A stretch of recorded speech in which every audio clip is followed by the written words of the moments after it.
স্বাগত দীপ্ত সংবাদে। আপনাদের সঙ্গে আছি আমি নাদিরা জাহান। খবরের শুরুতেই জানাবো সংবাদ শিরোনাম। শেখ হাসিনার গড়া ট্রাইব্যুনালে ১৩ মন্ত্রী উপদেষ্টা বিচার হচ্ছে মানবতা বিরোধী অপরাধে। প্রধান উপদেষ্টার ভাষণে আশাহত বিএনপি, নির্বাচনের দেরি হলে সমস্যা বাড়বে বলে মন্তব্য। এবং যুক্তরাষ্ট্রের অস্ত্র দিয়ে রাশিয়ার অভ্যন্তরে হামলা চালাবে ইউক্রেন, অনুমতি দিলেন বাইডেন।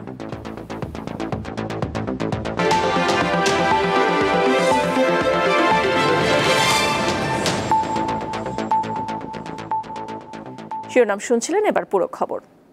জুলাই আগস্টের গণহত্যার ঘটনায় মানবতা বিরোধী অপরাধের অভিযোগে দায়ের করা ২ মামলায় শেখ হাসিনা ও ওবায়দুল কাদের সহ ৪৬ জনের বিরুদ্ধে তদন্ত ১ মাসের মধ্যে শেষ করার নির্দেশ দিয়েছে আন্তর্জাতিক অপরাধ ট্রাইব্যুনাল।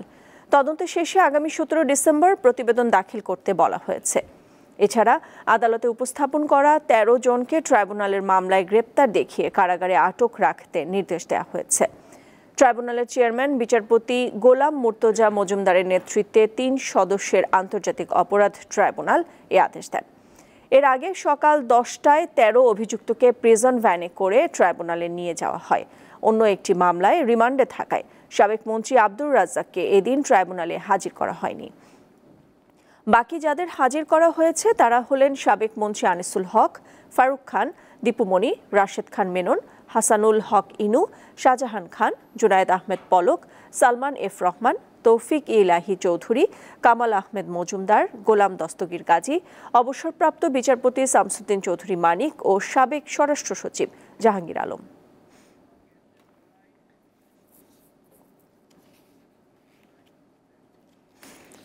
অন্তর্বর্তী সরকারের মেয়াদ ৪ বছরের কম হবে, এটা আরও কম হতে পারে বলে জানিয়েছেন প্রধান উপদেষ্টা ডক্টর মোহাম্মদ ইউনূস। কাতার ভিত্তিক সম্প্রচার মাধ্যম আল জাজিরাকে দেয়া এক সাক্ষাৎকারে একথা বলেন তিনি। সম্প্রতি আজারবাইজানের রাজধানী বাকুতে অনুষ্ঠিত জাতিসংঘের জলবায়ু সম্মেলনের ফাঁকে এই সাক্ষাৎকার দেন ডক্টর ইউনূস। রোববার এই সাক্ষাৎকার সম্প্রচার করে আল জাজিরা। চলমান সংস্কার কার্যক্রম নিয়ে প্রধান উপদেষ্টা বলেন, পুরো সরকার ব্যবস্থা সংস্কার হবে। এ লক্ষ্যে বিভিন্ন সংস্কার কমিশন করার কথা তুলে ধরে তিনি বলেন, ২টি প্রক্রিয়া একসঙ্গে চলছে, নির্বাচনের প্রস্তুতি এবং সব সংস্কার শেষ করার প্রস্তুতি।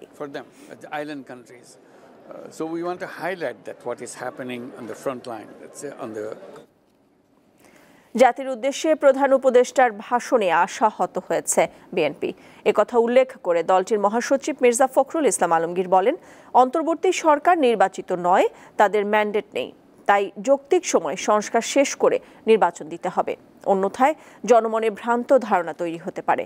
রাজধানীতে জাতীয় প্রেস ক্লাবে মাওলানা আব্দুল হামিদ খান ভাসানীর মৃত্যুবার্ষিকীর আলোচনা সভায় এসব কথা বলেন মির্জা ফখরুল।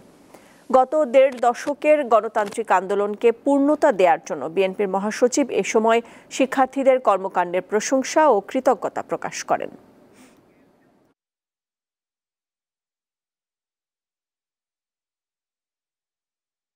কালকে আমাদের প্রধান উপদেষ্টা মহোদয় একটা ১০০ দিনের পূর্তির বক্তব্য করে দিতে ভালো হয়েছে।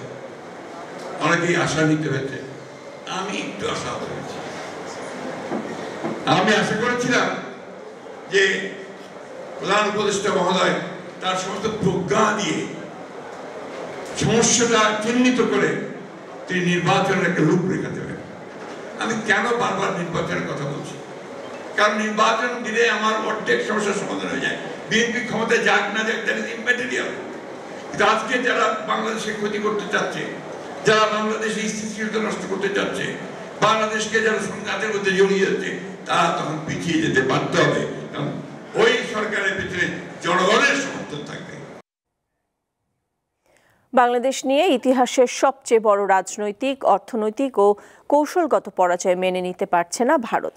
দেশটি বাংলাদেশে অস্থিতিশীলতা তৈরির অনুঘটক হিসেবেও কাজ করছে বলে মন্তব্য করেছে টিআইবির নির্বাহী পরিচালক ডক্টর ইফতেখারুজ্জামান। সোমবার রাজধানীর ধানমন্ডিতে সংবাদ সম্মেলনে তিনি এসব কথা বলেন। কর্তৃত্ববাদী সরকার পতনের ১০০ দিন ও অন্তর্বর্তী সরকারের ভূমিকা নিয়ে নিজেদের পর্যবেক্ষণ তুলে ধরতেই এই আয়োজন করে টিআইবি। এ সময় সংস্থাটির নির্বাহী পরিচালক অন্তর্বর্তী সরকারের মেয়াদ নিয়ে ওঠা বিভিন্ন প্রশ্ন এড়াতে সরকারের রোডম্যাপ নির্দিষ্ট করার উপর গুরুত্ব দেন। গত 100 দিনে রাজনৈতিক দলগুলোর সাথে সংলাপ, জামায়াতের নিষেধাজ্ঞা প্রত্যাহার, কয়েকটি রাজনৈতিক দলের নিবন্ধন দেয়া ও ছাত্রলীগ নিষিদ্ধের মতো সিদ্ধান্ত বাস্তবায়নের পাশাপাশি বর্তমান সরকারের বিভিন্ন চ্যালেঞ্জও তুলে ধরেন ডক্টর ইফতেখারুজ্জামান।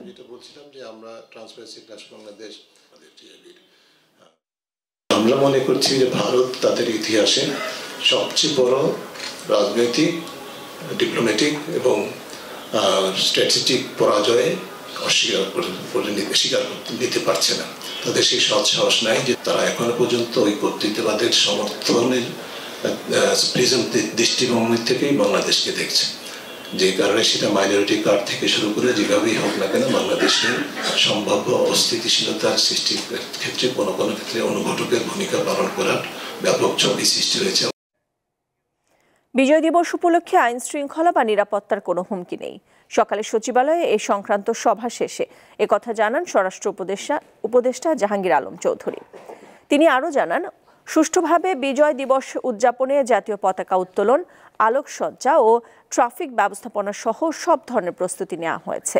আওয়ামী লীগ বা অন্য কোনো গোষ্ঠী দিবসটি নিয়ে কোনো ষড়যন্ত্র করছে কিনা এমন প্রশ্নের জবাবে স্বরাষ্ট্র উপদেষ্টা বলেন, কোনো হুমকি নেই, নিরাপত্তারও অভাব হবে না।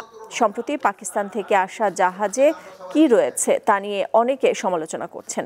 এই প্রসঙ্গে তিনি জানান, ভারতীয় মিডিয়া অনেক কিছুই বলছে, দেশের মিডিয়াকে সত্যটা প্রকাশের আহ্বান জানান তিনি।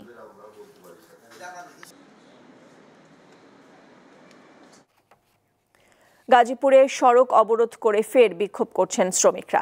অক্টোবর মাসের বেতনের দাবিতে বেক্সিমকো এবং কারখানা খোলার দাবিতে ডরিন অ্যাপারেলস শ্রমিকরা সকাল থেকে চক্রবর্তী এলাকায় চন্দ্রা নবীনগর সড়ক অবরোধ করেন। এতে বন্ধ হয়ে যায় যান চলাচল।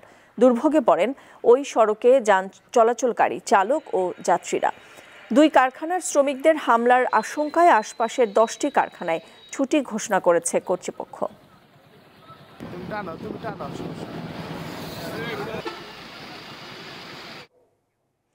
আনন্দ আয়োজনের মধ্য দিয়ে 9 বছর পূর্তি উদযাপন করছে বেসরকারি স্যাটেলাইট টেলিভিশন চ্যানেল দীপ্ত টিভি। 2015 সালের 18 নভেম্বর নতুন কিছু দেখানোর প্রত্যয় নিয়ে যাত্রা শুরু করে দীপ্ত টিভি। 9 বছরে বিনোদনমূলক নানা অনুষ্ঠান এবং বস্তুনিষ্ঠ সংবাদ প্রকাশ করে এরই মধ্যে বিপুল দর্শক প্রিয়তা অর্জন করেছে টেলিভিশন চ্যানেলটি। জন্মদিন পালন উপলক্ষে রাজধানীর তেজগাঁওয়ে দীপ্ত টিভির প্রধান কার্যালয়ে সকাল থেকে চলছে নানা আয়োজন। দুপুরের পর রয়েছে সাংস্কৃতিক অনুষ্ঠান। এছাড়া জেলা পর্যায়ে বর্ণাঢ্য আয়োজনের মধ্য দিয়ে দীপ্ত টিভির জন্মদিন উদযাপন করা হচ্ছে।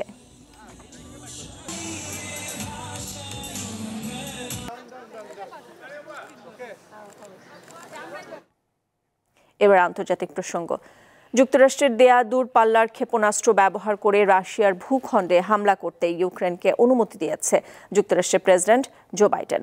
প্রায় 3 বছর ধরে চলা এ যুদ্ধে এর আগে মিসাইল ব্যবহার করে রাশিয়ার অভ্যন্তরে কখনোই হামলার অনুমতি দেননি যুক্তরাষ্ট্রের বিদায়ী প্রেসিডেন্ট।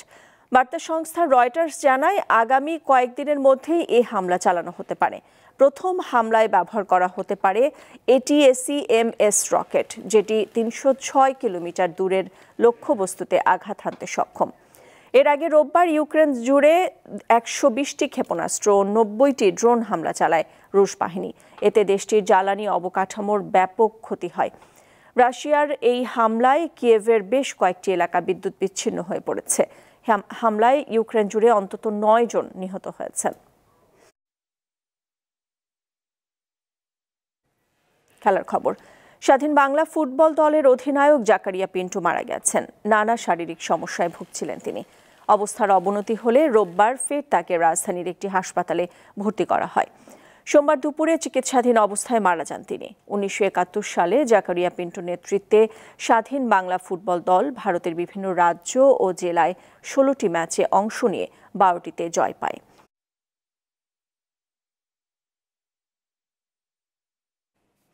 দর্শক, 3টার সংবাদ শেষ করব, তার আগে সংবাদ শিরোনামগুলো জানিয়ে দিচ্ছি আরও একবার। শেখ হাসিনার গড়া ট্রাইব্যুনালে 13 মন্ত্রী উপদেষ্টা বিচার হচ্ছে মানবতা বিরোধী অপরাধে। প্রধান উপদেষ্টার ভাষণে আশাহত বিএনপি, নির্বাচনে দেরি হলে সমস্যা বাড়বে বলে মন্তব্য। যুক্তরাষ্ট্রের অস্ত্র দিয়ে রাশিয়ার অভ্যন্তরে হামলা চালাবে ইউক্রেন, অনুমতি দিলেন বাইডেন।